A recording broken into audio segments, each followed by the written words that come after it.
کا بیان ہوتا ہے، جیسا کہ ابھی قاری صاحب نے نعت کے دوران یہ بتایا کہ آپ بہت چھوٹی عمر میں شیخ الحدیث بھی ہیں، حدیث شریف کی بڑی کتاب بخاری شریف آپ پڑھاتے ہیں۔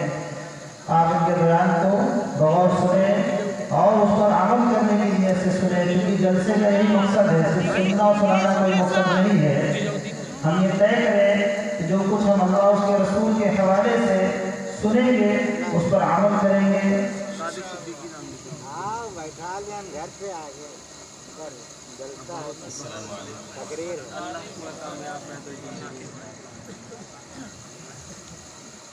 الحمد لله وحده والصلاة والسلام على من لا نبي بعده صاحب التاج والمعراج سيد الإنس والجنات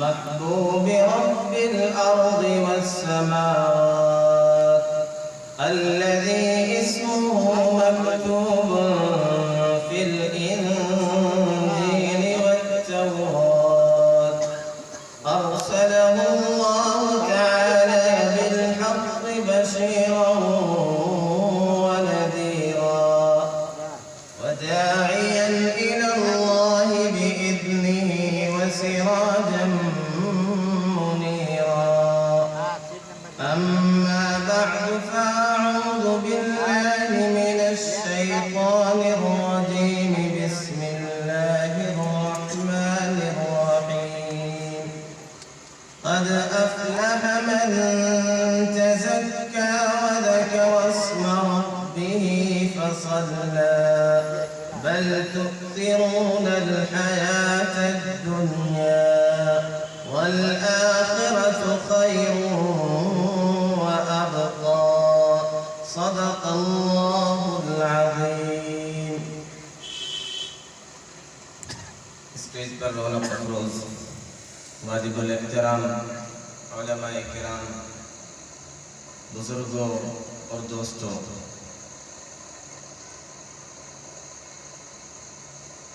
وقت بہت ہو چکا ہے،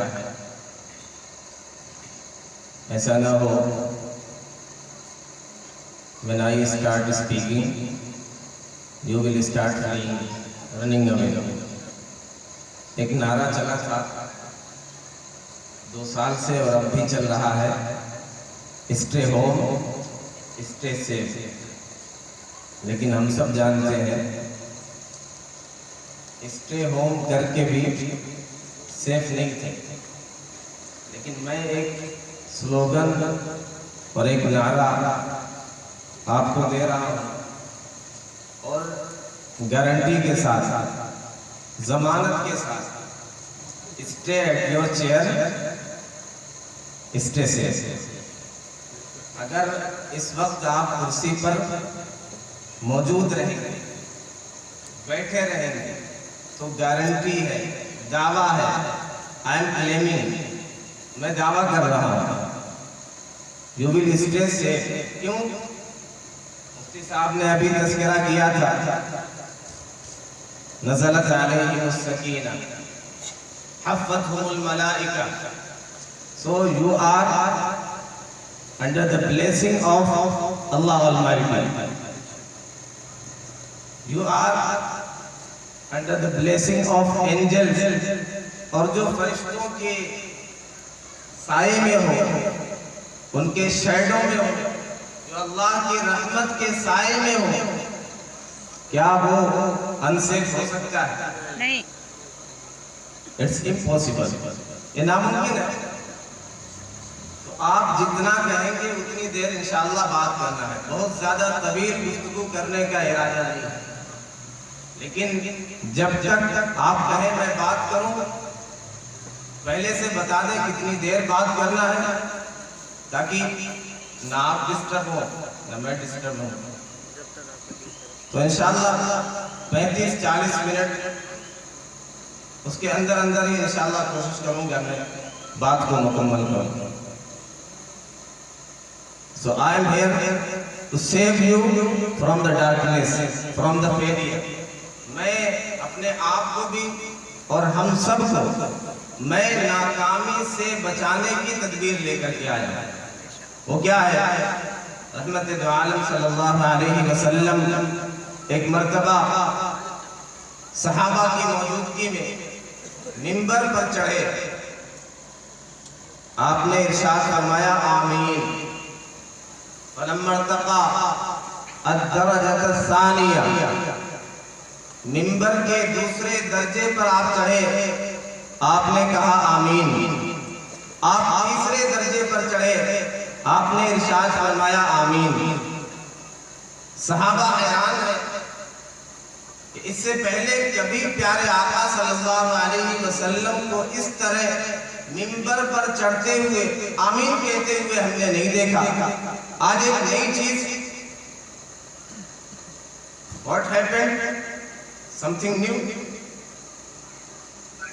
صحابہ نے پوچھا یا رسول اللہ کیا بات ہے؟ آج ہم نے ایک عجیب چیز دیکھی اور سنی. پیارے آقا صلی اللہ علیہ وسلم نے ارشاد فرمایا کہ جب میں منبر کے پہلے زینے پر چڑھا، جبریل امین آئے، انہوں نے یہ کہا شقی عبد من ادرک رمضان ثم انسلخ منه ولم یغفر له. ناکام ہو جائے، نامراد ہو جائے، بدبخت ہے وہ شخص جو رمضان کو پائے پھر وہ مہینہ بھی گزر جائے اور اپنی مغفرت کا سامان نہ کرے.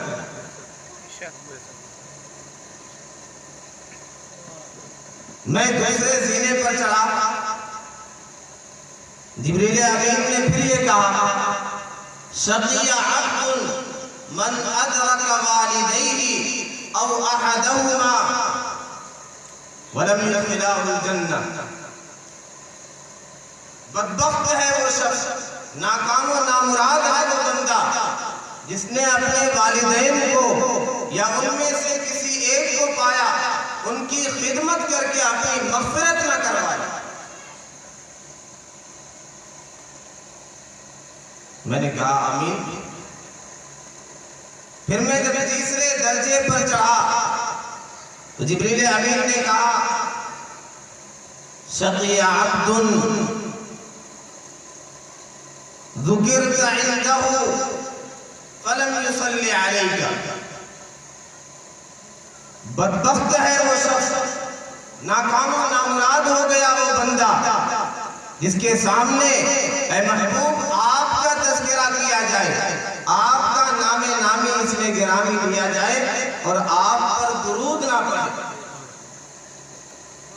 یہ تین ہلاکتیں. جبریل امین جیسا مقدس فرشتہ جب دعا کر رہا اور نبیوں کے سردار امام الانبیاء رحمت عالم صلی اللہ علیہ وسلم جب آمین کہہ رہے ہو تو ایسے بندوں کی ہلاکت میں کیا شبہ ہے؟ انہی تین چیزوں پر مجھے کلام کرنا ہے. رمضان ہمارے سروں پر سایہ فکر ہونے والا ہے. ماہ رمضان کی آمد ہے. ہم پیچھے پلٹ کر کے دیکھیں، ایک دور وہ بھی تھا 2 سال پہلے، کتنی پریشانیاں تھیں، کیسے حالات کے ہم شکار تھے. ہم گھروں سے نکل نہیں سکتے تھے، مسجدوں کے دروازے ہمارے لیے بند تھے. ہم اپنے ساتھیوں سے، اپنے قریبی لوگوں سے، اپنے دوستوں سے ملاقات نہیں کر سکتے تھے. بے شمار نعمتوں سے ہم محروم ہو گئے تھے.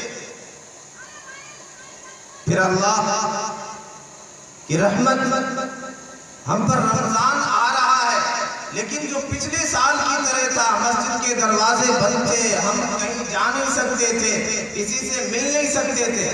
الحمدللہ وہ ساری چیزیں ختم ہو چکی ہیں. اللہ کی رحمت ہماری طرف متوجہ ہے. ایک چانس اور ہمیں دیا جا رہا ہے. یہ تمہاری مغفرت کا سامان آ رہا ہے، تمہاری ہدایت کا سامان آ رہا ہے، تمہارے لیے رمضان آ رہا ہے. مسجد کے دروازے بھی کھلے ہوئے ہیں، تمہیں بھی آزاد کر دیا گیا ہے. تلاوت کرنے کے لیے آزاد ہو، نمازیں پڑھنے کے لیے آزاد ہو، مسجد میں جانے کے لیے آزاد ہو، مسجدوں کو آباد کرنے کے لیے آزاد ہو۔ ابھی دیکھنا ہے یہ اسپلینڈڈ چانس، اسے تم کیسے لیتے ہو، اسے کیسے استعمال کرتے ہو، تم اس کے لیے کیا پلاننگ کرتے ہو؟ 2 بار تم محروم ہو گئے اپنی کوتاہیوں کی وجہ سے، اپنی بدعمالیوں کی وجہ سے، اپنے جانوں پر ظلم کرنے کی وجہ سے تمہیں روک دیا گیا، مسجدوں سے تمہیں محروم کر دیا گیا۔ ایک چانس اور ہے، تمہارے پاس پھر سے موقع آ رہا ہے، تم کیسے اسے لیتے ہو؟ مسجدوں کو آباد کرتے ہو کہ نہیں؟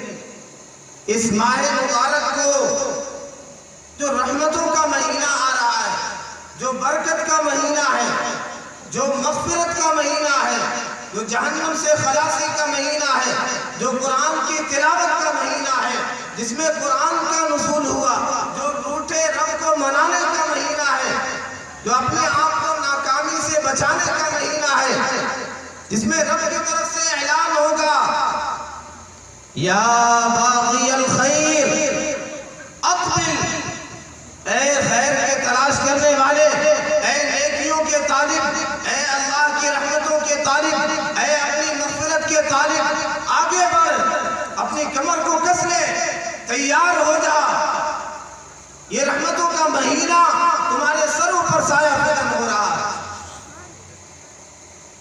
اس میں رب کی طرف سے فرشتہ ندا دے گا، کوئی دنیا کا بادشاہ ندا نہیں دے گا، کوئی امیر ندا نہیں دے رہا ہے، رب کا منادی کہہ رہا ہے یا باغی الشر اقصر، اے گناہوں میں، معصیت میں، غفلت میں زندگی گزارنے والے، باز آ جا اپنی غفلت سے، توبہ کر لے گناہوں سے۔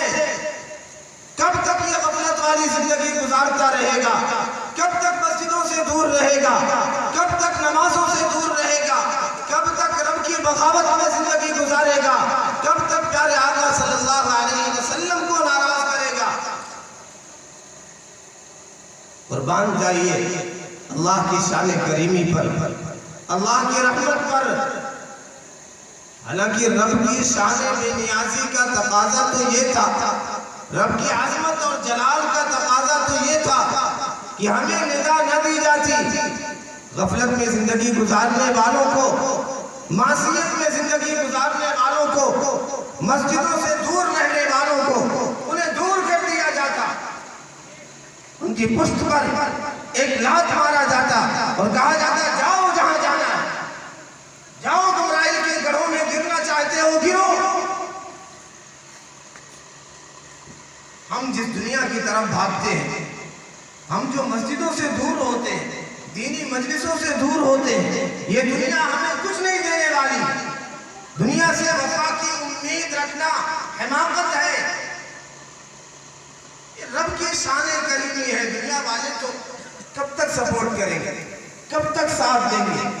آدمی بوڑھا ہو جاتا ہے، دنیا والے بلکہ اپنی اولاد بھی ساتھ نہیں دیتے، کہتے ہیں کیا بک بک کیے رہتے ہو، یہ بڈھا کیا کھانستا رہتا ہے۔ لیکن قربان جائیے رب کی شان کریمی پر، رب کی رحمت پر، رب کی ستاری پر، رب کی طرف سے ندا ہوتی ہے یا باغی الخیر اقبل، میرے بندے جب تو بوڑھا ہو گیا، تیرے پاس طاقت بھی نہیں، حسن بھی کھو دیا، جمال بھی کھو دیا، اپنی طاقت بھی کھو دی، آج بھی میرے در پر آئے گا، میرے دروازے کو کھٹکھٹائے گا، اگر تو چل کر کے آئے گا، ان اتیتنی تمشی اتیتک حرولتا، میرے بندے اگر تو پیدل چل کے آئے گا، میری رحمت دوڑ کر کے تجھے گلے سے لگا لے گا۔ جب کوئی ساتھ نہیں دیتا اس وقت بھی رب کا دروازہ بند نہیں ہوتا۔ میرے بندے تو آ تو صحیح، میرا در ہمیشہ تیرے لیے کھلا ہے، میری رحمت ہمیشہ تیرا استقبال کرے گی۔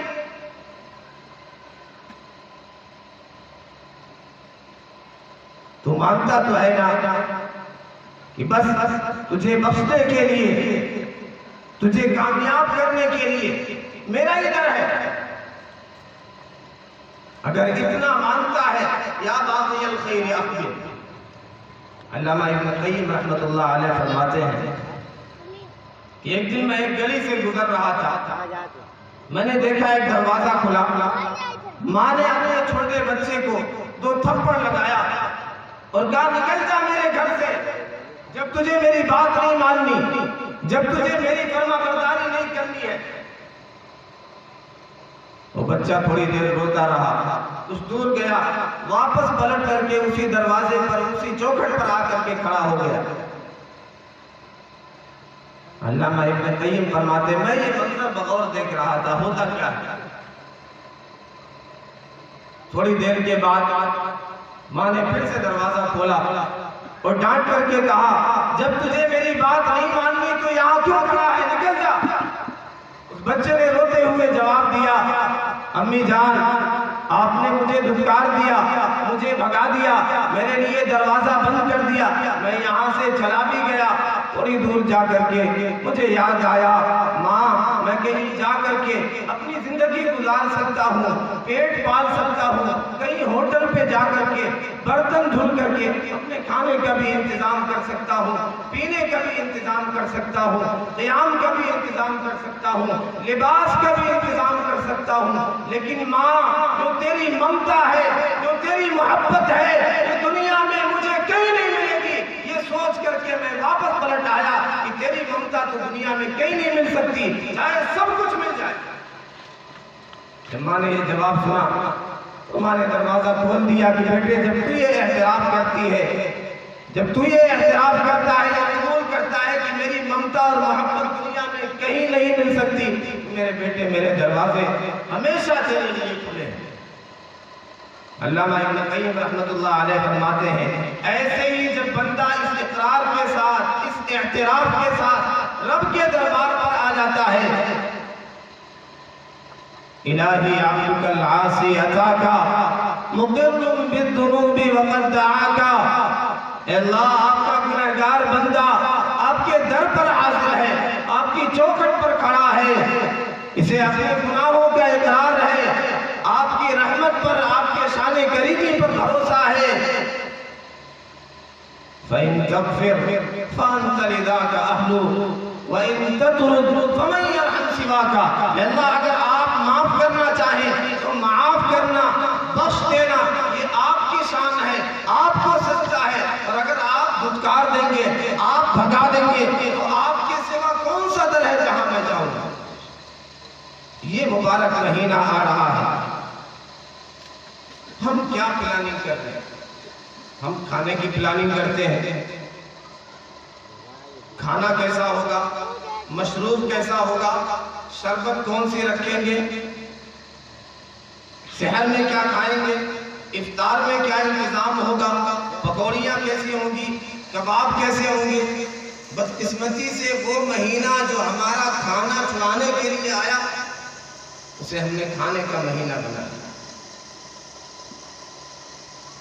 یقیناً اس مبارک مہینے میں یزاد فیہ رزق المؤمن، مومن کا رزق بڑھا دیا جاتا ہے، لیکن کیا یہ عقل مندی کی بات ہے کہ اس مبارک مہینے کو ہم اتنا زیادہ ضائع کریں صرف کھانے کے چکر میں؟ مرد بھی ضائع کرتے ہیں 3 لمحات کو، خواتین 3 4 گھنٹے بناتی ہیں افطاریات، جو اوقات تلاوت کرنے کے لیے، رب سے مناجات کرنے کے لیے، دعائیں کرنے کے لیے، ہم افطار تیار کرنے میں لگے رہتے ہیں۔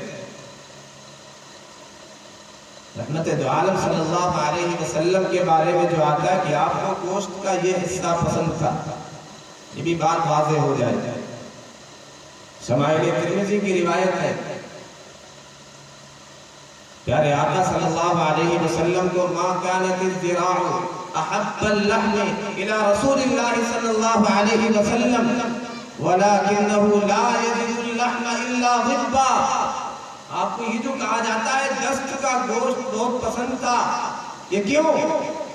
پیارے آقا صلی اللہ علیہ وسلم کو کبھی کبھی ملتا تھا گوشت، کھانے کی کوئی پرواہ بھی نہیں ہوتی تھی، کوئی فکر بھی نہیں ہوتی تھی، کوئی اہتمام بھی نہیں ہوتا تھا، کبھی گوشت مل گیا۔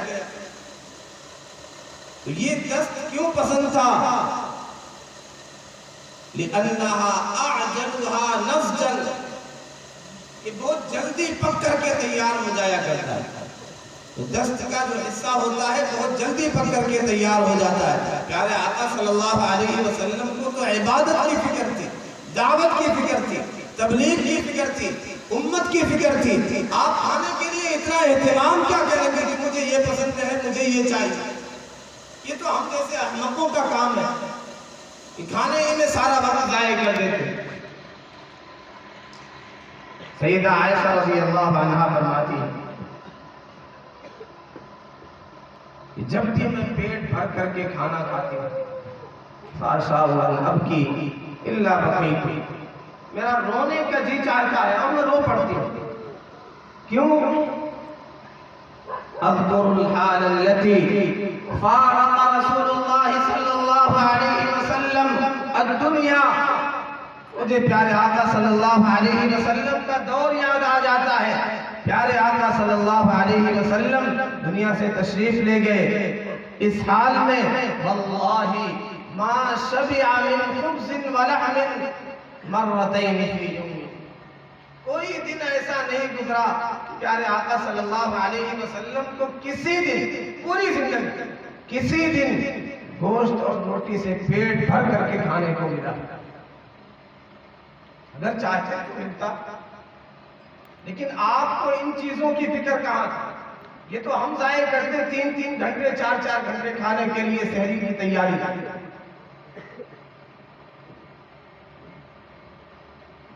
یہ مبارک مہینہ جس میں جنت کے دروازے کھول دیے جاتے ہیں، روزے داروں کے لیے ایک مخصوص دروازہ ہے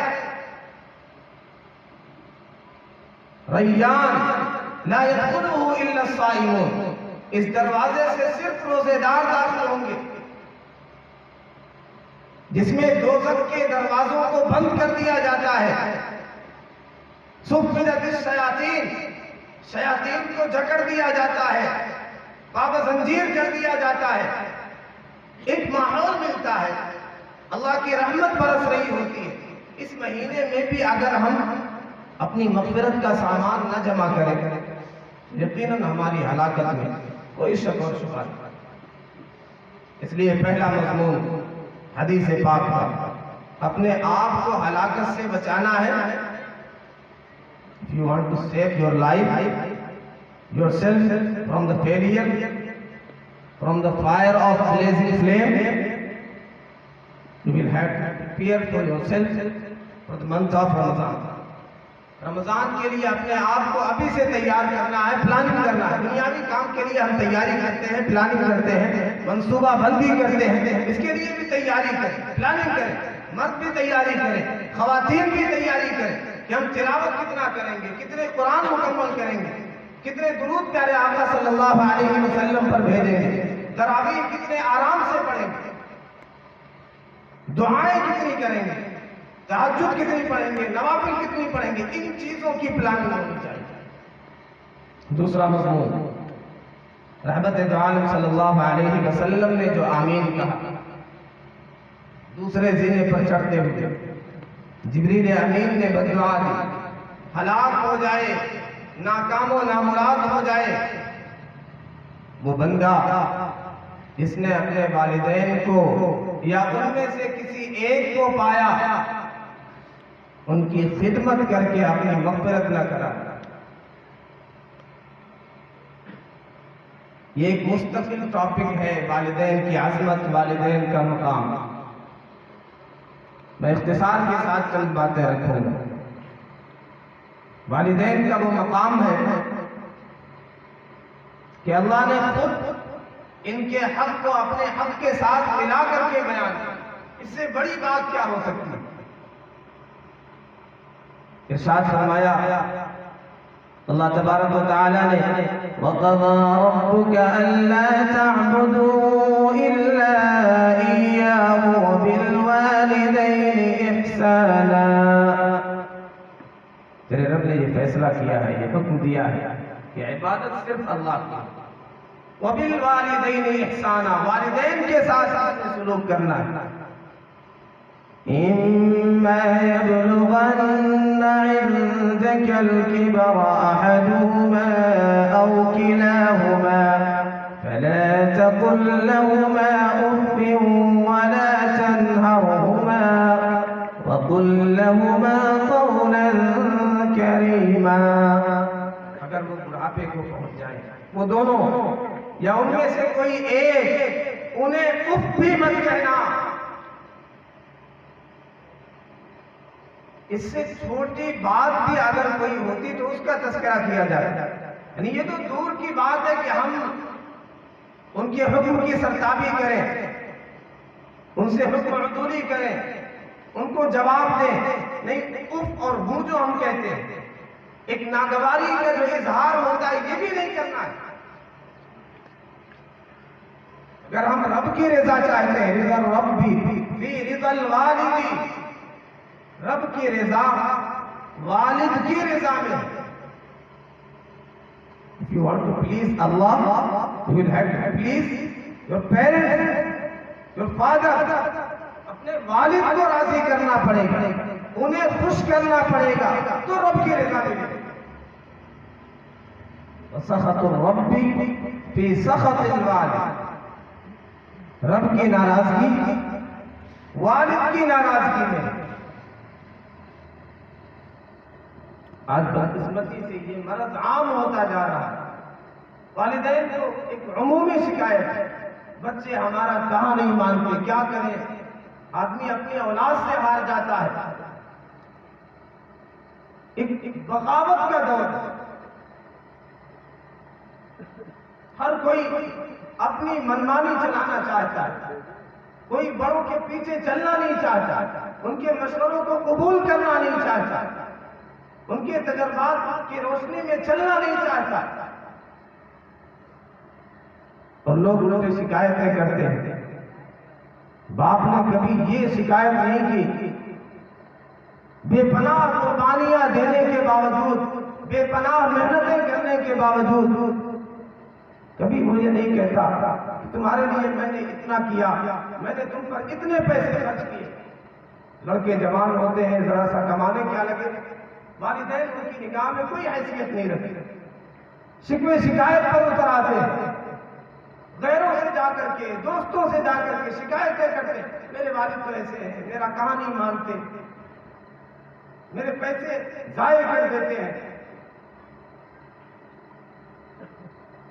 نبی اکرم صلی اللہ علیہ وسلم کے پاس ایک کیس آیا, ایک شکایت ہے. ایک نوجوان نے اپنے والد کی شکایت کی کہ میرا باپ میرے مال میں سے خرچ کر لیتا ہے اور مجھ سے پوچھتا نہیں.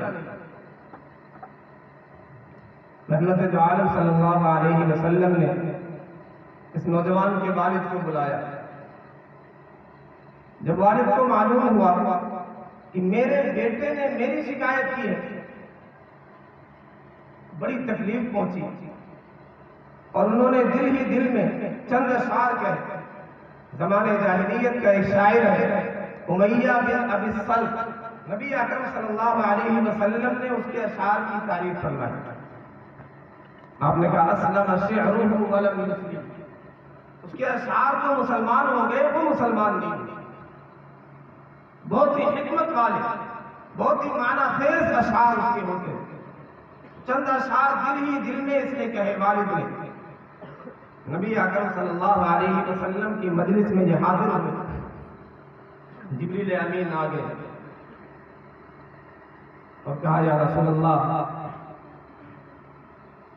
ان سے جواب تو بعد میں لیجیے گا, پہلے یہ ان سے کہیے کہ وہ اشعار تو سنائیں جو تمہاری زبان پر تو نہیں آئے, تمہارے دل میں آئے تھے, لیکن اللہ نے عرش پر ان اشعار کو سن لیا.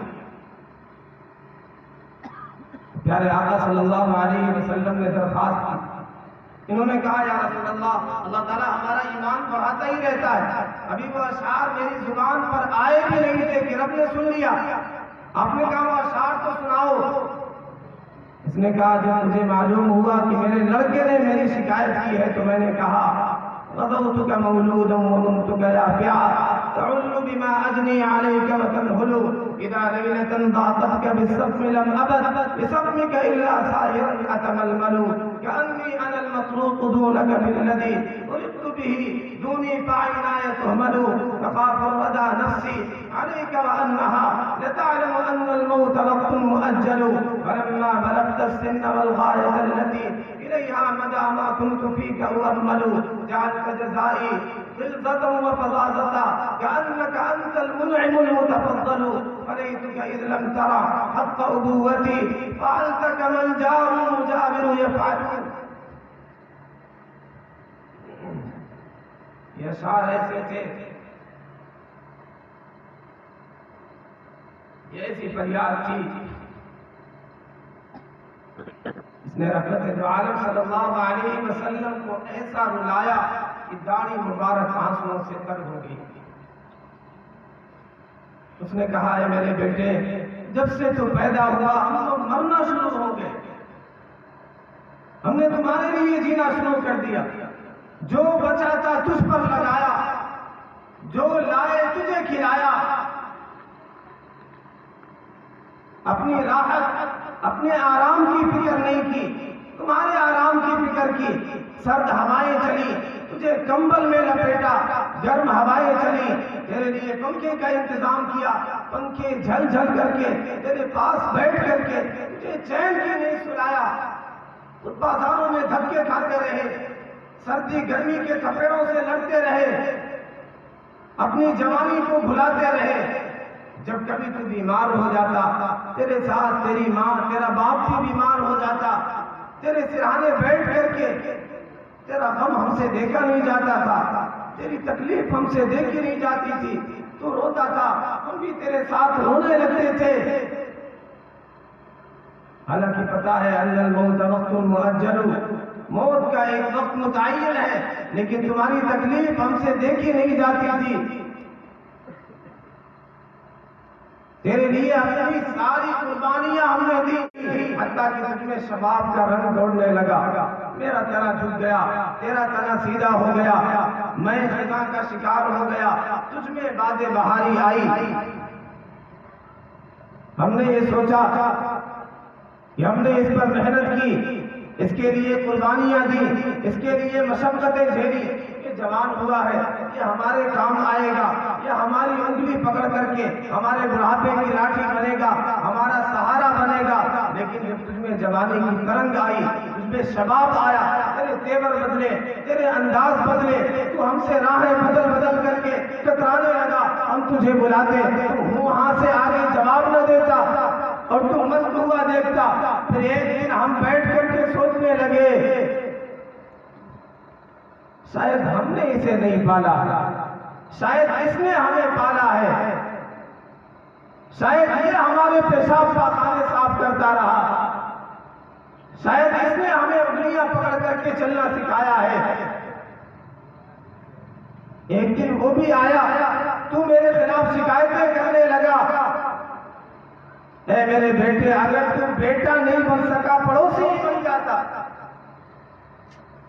وہ بھی تو خیال کرتا ہے، پڑوسی بھی پوچھ لیتا ہے، خیریت کہتا ہے، اور تو میرا اپنا ہو کر کے میری شکایتیں کرنے لگا. رحمت دو عالم صلی اللہ علیہ وسلم نے اس نوجوان کا گریبان پکڑا، فاخذ النبی صلی اللہ علیہ وسلم بطلابیبی، آپ نے اس کا گریبان پکڑا اور کہا اٹھ یہاں سے، انت و مالک لابیک، تو اور تیرا مال سب کچھ تیرے باپ کا. یہ باپ کا مقام ہے. بدقسمتی سے ماں کا مقام تو خوب بیان کیا جاتا ہے، باپ کا مقام بیان نہیں کیا جاتا. یقیناً ماں کی جو عظمت ہے اس کا انکار نہیں کیا جا سکتا. رحمت دو عالم صلی اللہ علیہ وسلم نے 3 رتبہ بڑھ کر کے بیان کیا. ایک صحابی نے پوچھا یا رسول اللہ ای الناس احق بحسن شفقتی، میرے حسن سلوک کا سب سے زیادہ مستحق کون ہے؟ آپ نے کہا امک کا، تمہاری ماں. قال ثم من، انہوں نے پوچھا اس کے بعد کون، پھر کون؟ آپ نے کہا امو کا، قال ثم من، قال امو کا، 3 مرتبہ رحمت دو عالم صلی اللہ علیہ وسلم نے ماں کا حق بیان کیا، پھر چوتھی بار باپ کا حق بیان کیا۔ علماء یہ کہتے ہیں چونکہ ماں بچے کی تربیت میں اور اسے پالنے میں 3 بڑی تکلیفوں سے گزرتی ہے، اس لیے 3 حق پیارے آقا صلی اللہ علیہ وسلم نے پہلے ماں کا بیان کیا۔ ایک تو حمل کی تکلیف، 9 مہینہ پیٹ میں اٹھائے رکھنا بچے کو، پھر وضع حمل ولادت کے موقع پر جو تکلیف ہوتی ہے، پھر رضاعت دودھ پلانے کی جو تکلیف ہوتی ہے، تو یہ 3 بڑی مشقتوں کو جھیلتی ہے، اس لیے پیارے آقا صلی اللہ علیہ وسلم نے 3 مرتبہ ماں کا حق بیان کیا، پھر چوتھے موقع پر باپ کا تذکرہ۔ یقیناً ماں کی عظمت اور ماں کی جو شفقت ہوتی ہے، ماں کی جو ممتا ہوتی ہے، اس اعتبار سے رحمت دو عالم صلی اللہ علیہ وسلم نے بہت بڑا حق بیان کیا۔ الجنت تحت اقدام الامہات، جنت ماں کے قدموں کے نیچے ہے، لیکن جب باپ کا تذکرہ آیا تو پیارے آقا صلی اللہ علیہ وسلم اوپر کی طرف لے گئے کہ باپ جنت کا دروازہ، جنت ماں کے قدموں کے نیچے ہے، باپ کو کہا گیا ہے جنت کا دروازہ، اور رب کی رضا باپ کی رضا ہے۔ ہوتا یہ ہے کہ جب بچے جوان ہو جاتے ہیں، کمانے لگتے ہیں، باپ کمانے کے لائق نہیں رہتا ہے، جب تک کماتا ہے، محنتیں کرتا ہے، بچوں کی تعلیم کا انتظام کرتا ہے، ان کی فیس کا انتظام کرتا ہے، تو اس کی چلتی ہے، اس کا حکم چلتا ہے، اس کی مانی جاتی ہے، لیکن جب یہ ضعیف ہو جاتا ہے، کمزور ہو جاتا ہے، تو بچے ماں کی طرف ہو جاتے ہیں، تو باپ کو سائیڈ میں کر دیا جائے۔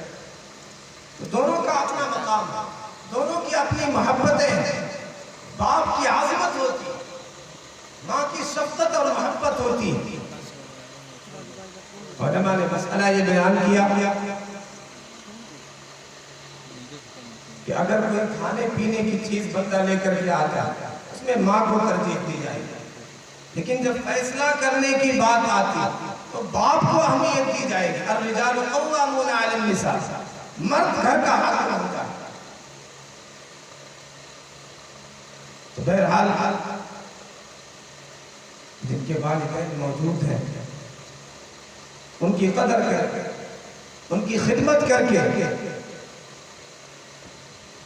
اپنی مغفرت کا سامان جمع کر لیں،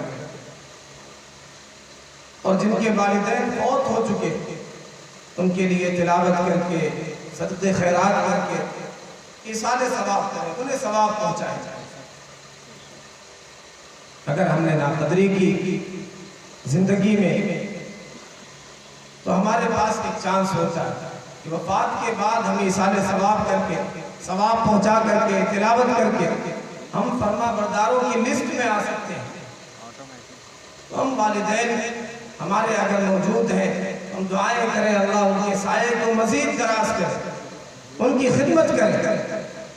اگر ہم نے ان کی ناقدری کی، ان کی نافرمانی کی، یاد رکھیں جبریل امین کی بددعا ہے اور رحمت دو عالم صلی اللہ علیہ وسلم کی آمین ہے، ہماری ہلاکت میں کوئی شبہ نہیں۔ تیسرا مضمون، جبریل امین نے ارشاد فرمایا، اے محبوب، جس بندے کے سامنے آپ کا ذکر خیر آئے، آپ کا نام نامی آئے اور درود نہ پڑھے، اس کی ہلاکت میں بھی کوئی شبہ نہیں، وہ ہلاک ہو جائے۔ آپ نے فرمایا آمین۔ آج ہمیں جو کچھ ملا ہے رحمت دو عالم صلی اللہ علیہ وسلم کے صدقے میں، رحمت دو عالم صلی اللہ علیہ وسلم کی جو ہمارے لیے محبت تھی، جو آپ کا آنسو بہانا تھا، جو ہمارے لیے دعائیں تھی، قربان جائیے پیارے آقا صلی اللہ علیہ وسلم ہم سے ملنے کی تمنا اور آرزو کر رہے، ہمیں اپنا بھائی کہہ رہے اور ہمارے لیے بشارتیں ہیں۔ ایک صحابی نے آ کر کے کہا، یا رسول اللہ، طوبیٰ لمن رآک و آمن بک، اے محبوب اس کے لیے بشارت ہے اس نے آپ کا دیدار کر لیا اور آپ پر ایمان لایا. آپ نے کہا توبہ ثم توبہ ثم توبہ لمن لم یرانی وآمن بی. 3 مرتبہ بشارت ہے، خوشخبری ہے ایسے لوگوں کے لیے جو بہت بعد میں آئیں گے، جنہوں نے مجھے نہیں دیکھا ہوگا، مجھ پر وحی کو اترتے ہوئے نہیں دیکھا ہوگا.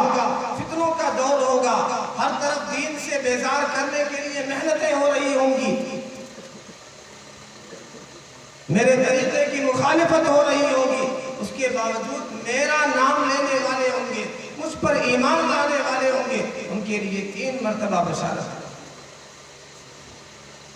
یہ رحمت دو عالم صلی اللہ علیہ وسلم ہمیں یاد کر رہے ہیں اور ہماری حلمہ نصیبی کہ ہم آپ کو یاد نہ کریں. ہل جزاء الاحسان الا الاحسان. احسان کا بدلہ تو احسان ہوتا ہے. پیارے آقا صلی اللہ علیہ وسلم کے اپنے درجات کی کوئی فکر نہیں تھی. وہ تو رب نے کہی دیا تھا وَلَسَوْفَ يُعْطِيكَ رَبُّكَ فَتَرْضَىٰ. آپ کا رب آپ کو اتنا دے گا کہ آپ کو خوش کر دے گا. پھر کیوں آپ پریشان ہیں؟ کس کے لیے دعائیں مانگ رہے ہیں؟ کس کے لیے راتوں کو رو رہے ہیں؟ ایک موقع پر سیدہ عائشہ رضی اللہ عنہا فرماتی ہیں رحمت دو عالم صلی اللہ علیہ وسلم میرے پاس تشریف فرما تھے حتی التصق جسدہ بجسدی. بہت زیادہ قریب تھے، جسم سے ملا ہوا تھا. آپ نے ارشاد فرمایا یا عائشہ ذرینی اللیلۃ اتعبد للہ عز وجل. عائشہ مجھے چھوڑو، مجھے جانے دو، آج رات اپنے رب کی عبادت میں گزارنا چاہتا ہوں. سیدہ عائشہ فرمانے لگی انی احب قربک. اے محبوب مجھے آپ کا قرب، آپ کا ساتھ رہنا محبوب ہے. ولیکن اصنع ما شئت. آپ کی مرضی، آپ کا اختیار ہے، آپ جو چاہے کریں. اريد وصاله ويريد هجري فاترك ما اريد لما يريد. محبوب جدائی چاہتا ہے، میں وصال چاہتا ہوں. میری منشا یہ ہے، محبوب کی منشا یہ ہے، میں اپنی منشا کو اپنے محبوب کی منشا پر قربان کرتا ہوں. فرمایا اصنع ما شئت. اے محبوب آپ کی مرضی، آپ جو چاہے کریں. رحمت دو عالم صلی اللہ علیہ وسلم کھڑے ہو گئے نماز کے لیے. رات بھر نماز پڑھتے رہے حتیٰ کہ صبح کی اذان ہو گئی. سیدنا بلال رضی اللہ تعالیٰ عنہ تشریف لائے اور اطلاع دی. جب دیکھا کہ آپ نماز پڑھ رہے ہیں تو فرمایا اے محبوب کیا اللہ نے آپ کے لیے یہ ارشاد نہیں فرمایا غفر اللہ ما تقدم من ذنبک وما تأخر. آپ نے ارشاد فرمایا کہ بلال آج رات مجھ پر چند آیتیں نازل ہوئی ہیں ویل لمن قرأها فلم يتدبرها. تباہی ہے اس کے لیے جو ان آیتوں کی تلاوت کرے، ان آیتوں کو پڑھے، اس میں غور نہ کرے. یہ رات پر کس کے لیے آپ محنتیں کر رہے ہیں؟ یا ربی امتی امتی کر رہے ہیں، دعائیں کر رہے ہیں، نمازوں میں کھڑے ہیں، سجدے میں پڑے ہیں. حتیٰ کہ سیدہ عائشہ رضی اللہ عنہا فرمانے لگے کبھی ایسا بھی محسوس ہوا کہ روح کا تعلق جسم سے منقطع تو نہیں ہو گیا. جس محبوب نے، جس نبی نے ہمارے لیے اتنا کیا، ہمیں ہر موقع پر یاد رکھا، ہم درود بھی نہ پڑھ پائیں. رحمت دو عالم صلی اللہ علیہ وسلم کے بہت سے حقوق، اس میں سے درود بھی پڑھنا ہے اور پیارے آقا صلی اللہ علیہ وسلم کا نام بھی لینا ہے، آپ کی تعریف بھی کرنا ہے، آپ کا تذکرہ کرنا ہے، آپ کی تعظیم کرنا ہے، آپ کا اتباع کرنا ہے. ہم دیکھ لیں کون سا حق ادا کر رہے ہیں، بس نام لیتے ہیں ہم عاشق رسول. کیا پیارے آقا صلی اللہ علیہ وسلم کی سنتوں کے مطابق ہماری زندگی ہے؟ کیا ہماری خواتین رحمت دو عالم صلی اللہ علیہ وسلم کو آپ کی صاحبزادی سیدہ فاطمہ رضی اللہ عنہا کو، صحابیات کو اپنا آئیڈیل اور نمونہ سمجھتی ہیں؟ کیا پیارے آقا صلی اللہ علیہ وسلم جو لائف لے کر کے آئے تھے، جو لیونگ سٹائل لے کر کے آئے تھے، جو سیولائزیشن لے کر کے گئے تھے، کیا ہمیں وہ پسند ہے؟ آج ہم دنیا میں چیختے چلاتے ہیں کہ ہمارا حجاب چھینا جا رہا ہے، ہمارا رائٹ ہم سے چھینا جا رہا ہے، ہمارا حق ہم سے چھینا جا رہا ہے۔ ہم خود عمل کرنے کے لیے تیار نہیں، ہمیں خود نبی کا طریقہ پسند نہیں، ہمیں خود سیدہ فاطمہ رضی اللہ عنہا کی چادر پسند نہیں ہے۔ کتنی خواتین ہیں جو حجاب کو اختیار کرتی ہیں؟ حجاب تو قرآن کا حکم ہے، اس کا کون انکار کر سکتا ہے؟ یا ایھا النبی قل لأزواجک وبناتک ونساء المؤمنین یدنین علیہن من جلابیبہن۔ قرآن کہتا ہے پردہ کرنے کے لیے وَإِذَا سَأَلْتُمُوهُنَّ مَتَاعًا فَاسْأَلُوهُنَّ مِنْ وَرَاءِ حِجَابٍ۔ لیکن کیا ہماری خواتین، ہماری بچیاں پردہ کرتی ہیں؟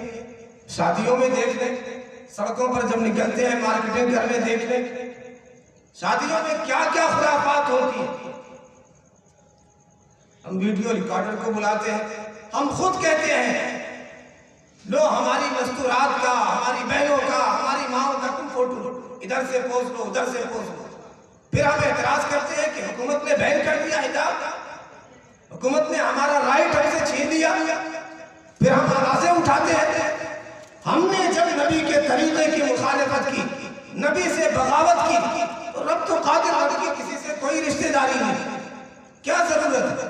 ہم نے رب کی بغاوت کی، نبی کے طریقے کو چھوڑا، مسجدوں سے ہمیں روک دیا گیا، ہماری خواتین نے حجاب کو چھوڑ دیا، اس سے بھی محروم کیے جائیں گے۔ جب نعمت کی ناقدری ہوتی ہے تو چھن جاتی ہے نعمت۔ ایک عظیم نعمت تھی پردہ، حجاب ہمارا، نقاب ہمارا، برقع ہمارا، لیکن ہم نے خود اسے چاک کر دیا۔ تو پیارے آقا صلی اللہ علیہ وسلم کا طریقہ ہم دیکھ لیں، کیا ہمیں پسند ہے؟ کیا ہم درود پڑھتے ہیں؟ ہاں درود کبھی پڑھ لیتے، لیکن اور حقوق کیا ہم ادا کرتے ہیں؟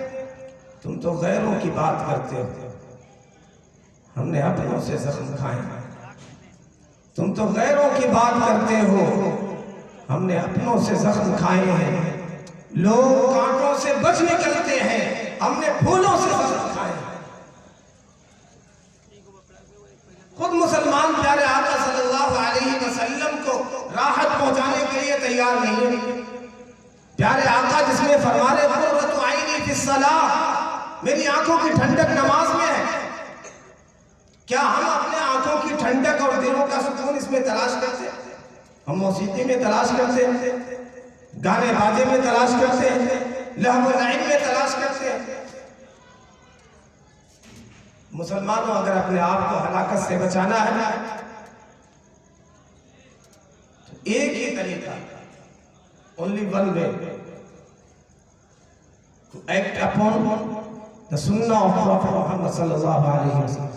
پیارے آقا صلی اللہ علیہ وسلم کی سنت پر عمل کرنا ہوگا، اور پیارے آقا صلی اللہ علیہ وسلم کا جب نام نامی آئے آپ پر درود پڑھنا، اس میں ہمارا فائدہ۔ بس ایک حدیث سنا کر کے بات مکمل کر دیتا ہوں، وقت بہت ہو گیا۔ پیارے آقا صلی اللہ علیہ وسلم کا ارشاد ہے من صلی علیہ صلاۃ صلی اللہ علیہ بہا عشرہ، رب رحمتیں نازل کرے گا، 10 رحمتیں۔